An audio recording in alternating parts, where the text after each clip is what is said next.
Welcome. I'm Julie Bacon, and you're listening to the Mindset Coaching for Handlers podcast, a podcast for dog handlers who are on a mission to achieve big goals.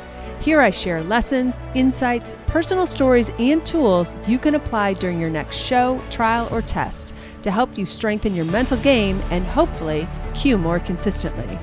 Be sure to check out the show notes where you'll find details about the episodes, plus important links, including the link to the Dogged Planner and Workbook created just for handlers on a mission.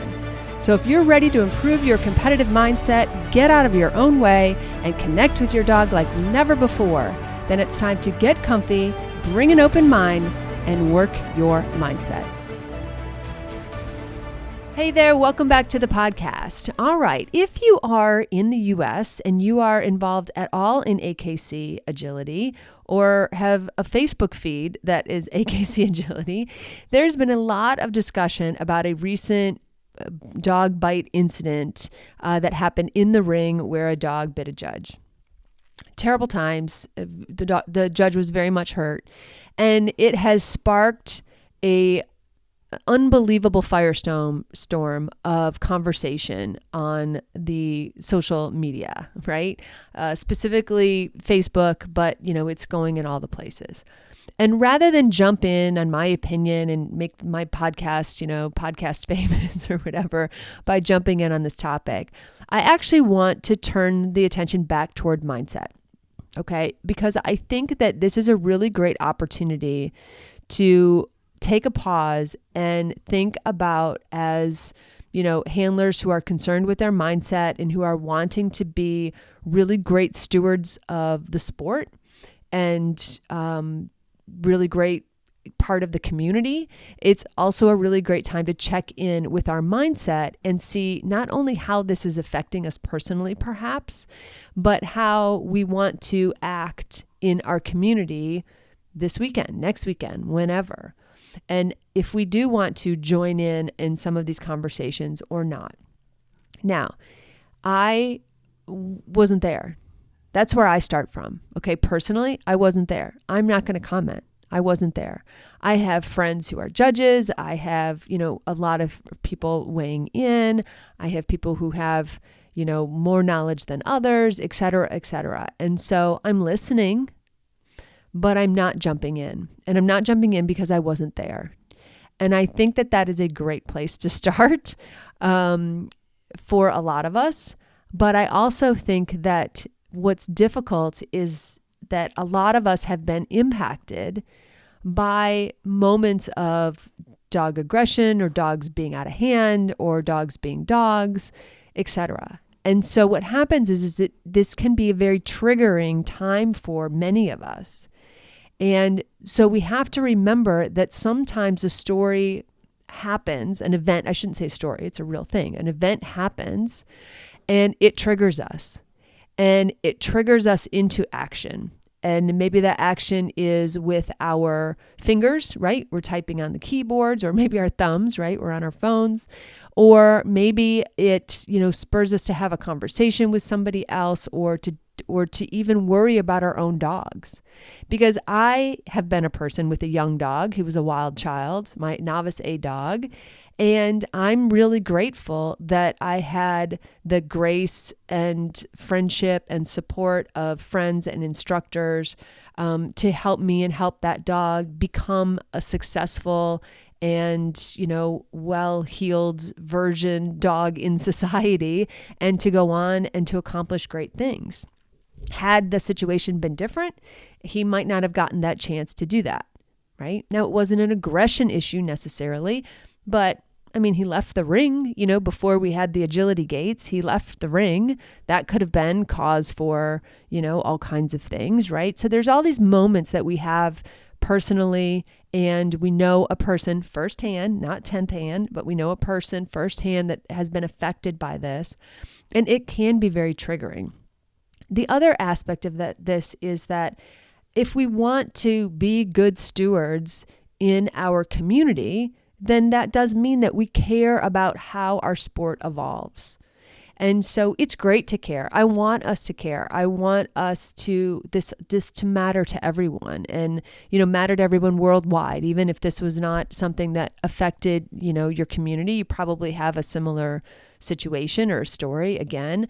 But how we go about doing that is important, because we don't want to just unleash anger into the ether and do so without understanding the ramifications.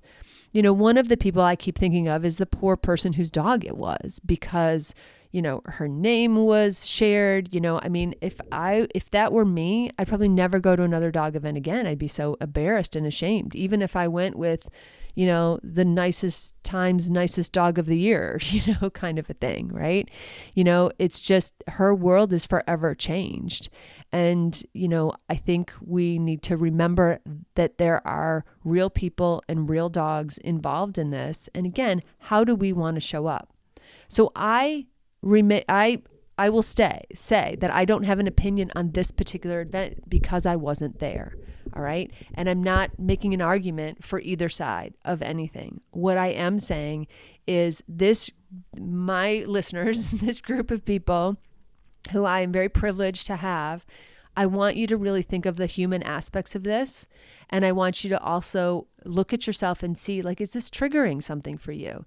Is this hard for you because it's triggering a memory, or it's triggering a bad time? Or maybe you have a young dog right now who is really truly friendly and runs up to judges, and how is that going to be seen? And are you going to get thrown out? And that can lead to a lot more anxiety. That can up your nerves as you walk into the ring. Suddenly you're not focused on the course. Now you're focused on what your dog might do, what your young dog might do.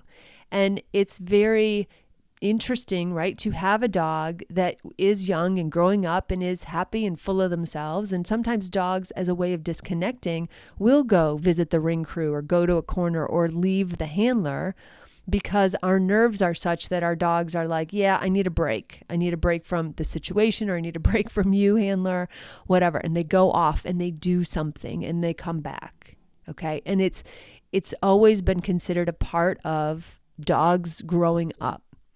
So when that triggers us and we start to then get more nervous as we step to the line, in a lot of ways we can make that worse, because we can think of, we're stepping to the line with this, oh my God, in our stomachs, instead of a clear plan for the course in our heads, right?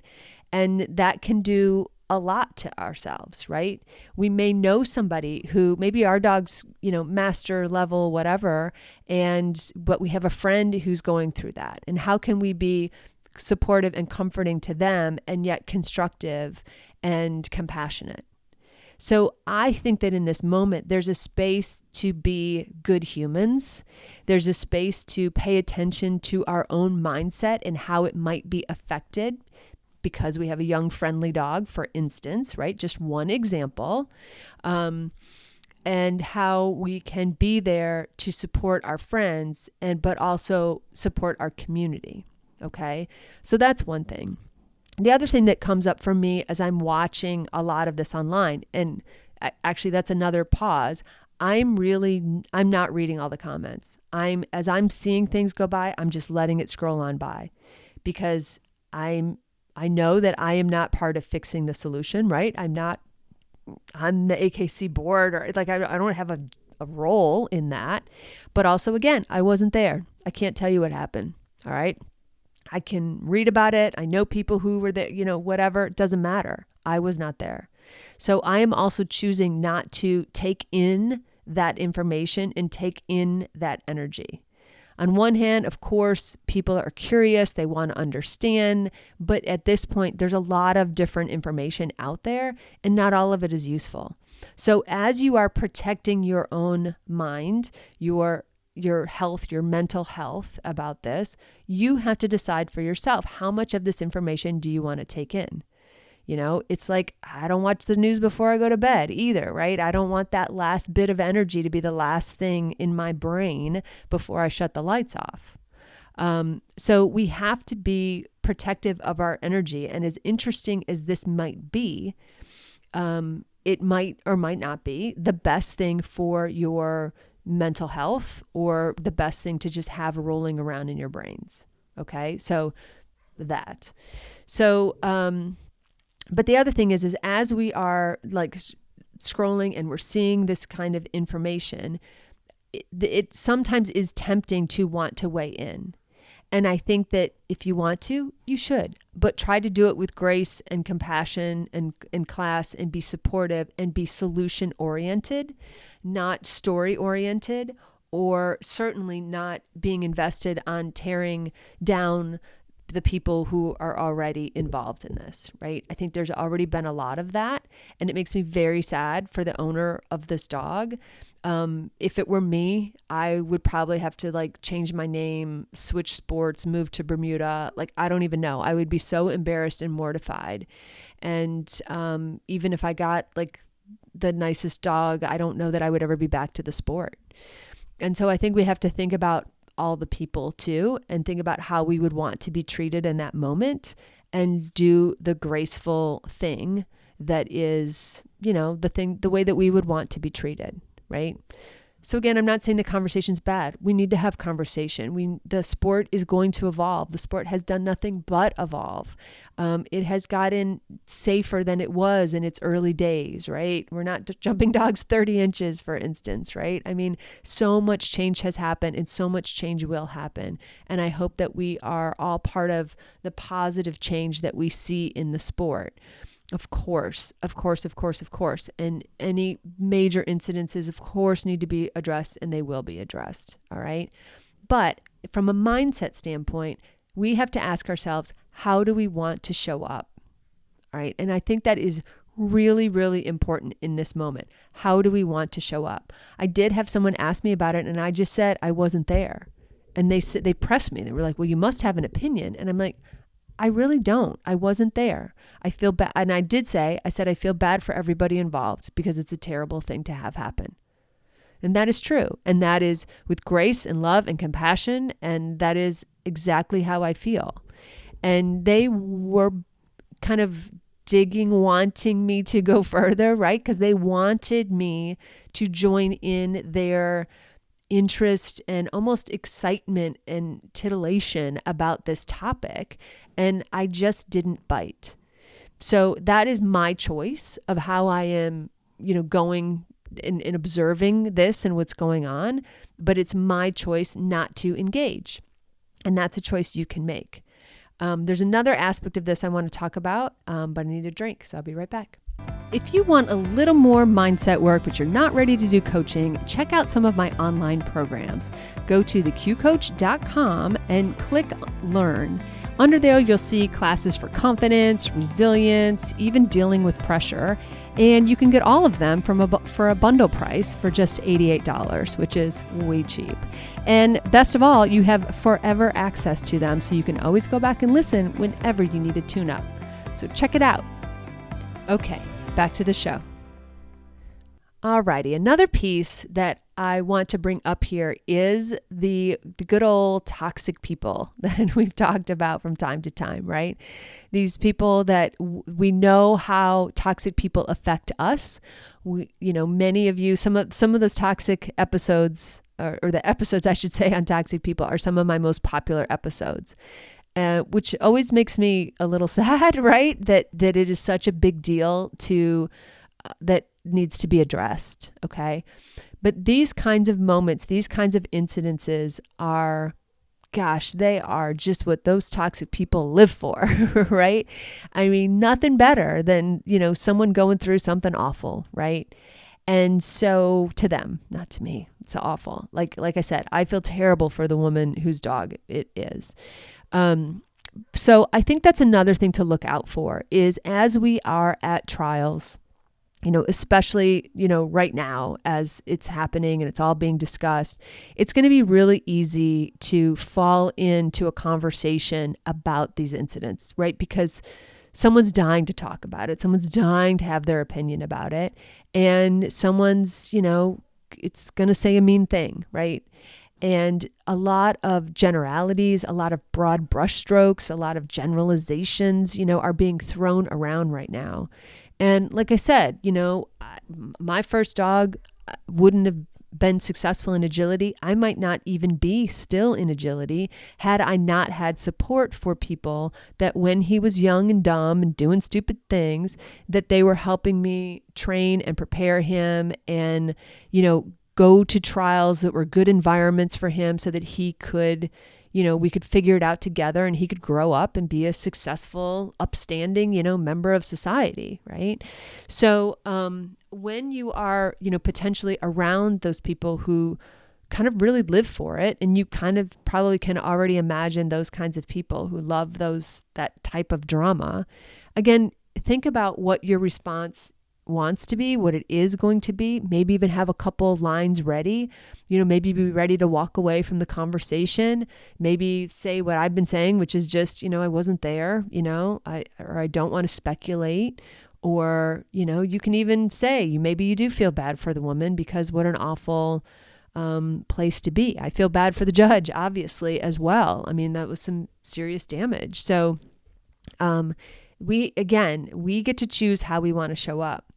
But if toxic people are in your environment, or if that is an issue for you, then this may, trigger that as well, because they're going to be more, like I said, interested, titillated by it, because this kind of negative thing, but also like the just the negativity in and of itself is going to draw them like moths to a flame. Okay. They are not just negative about you. They're negative about a lot of things. And this is going to be one of them. So my thing in talking about this today is I just want to remind us all to take a breath, think about how we would want to be treated if this was something that happened to us or to a good friend. Think about how that would have affected our either agility or even obedience careers, had something like this happened, and really approach it from a point of class or high road or whatever you want to think about it. But honestly, really think about how you want to show up in this moment and decide. You might be extremely passionate about this. And you may need to even remember why you're so passionate about it. Maybe something like this, you were at the receiving end of it, and an aggressive dog, came into your world, and you have a terrible, awful story about that. So you're very passionate about it. I want you to be passionate about it, but I want you to not just chat about it around the proverbial water cooler, but then go do something about it, right? Be part of the solution, not just part of the chatter. And be aware that people around you may be triggered in different ways by this event. I really do believe that a lot of what we're seeing on social media, specifically in some of these Facebook conversations, is the result of people being triggered by the event and then kind of venting it in a way to get off their chest all the things they never could say when the event or something happened to them. Right? In a way, it's cathartic in a weird, twisted way. They are being able to vent and to say the things that no one ever listened to before, or they were so upset before, that they didn't feel heard or didn't feel like anything changed when something happened to them or their dog or what have you. Right? I've had a dog get bit. We were walking through a crowd and somebody else's dog was at the end of a leash. She wasn't paying attention, and the smaller dog turned and bit my bigger dog and drew blood.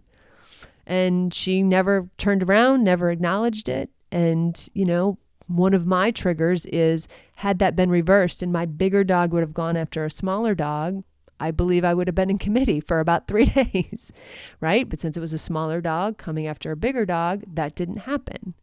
And so I could go on about that. I could share that story. I could allow that to be triggered now in this moment and go on and vent that, but that is not useful. That is not helpful to the situation. That won't fix what happened. That won't change rules.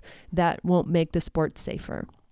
So think about that as you're commenting, as you're coming across conversations this week. But most of all, just take a pause right now and think about how you want to show up in this moment, in our community, in sport, and how you want to have conversations or don't have conversations, or show up online in some of these comment threads or don't, or not, and just decide who it is you want to be in this moment, and that your mindset is most important.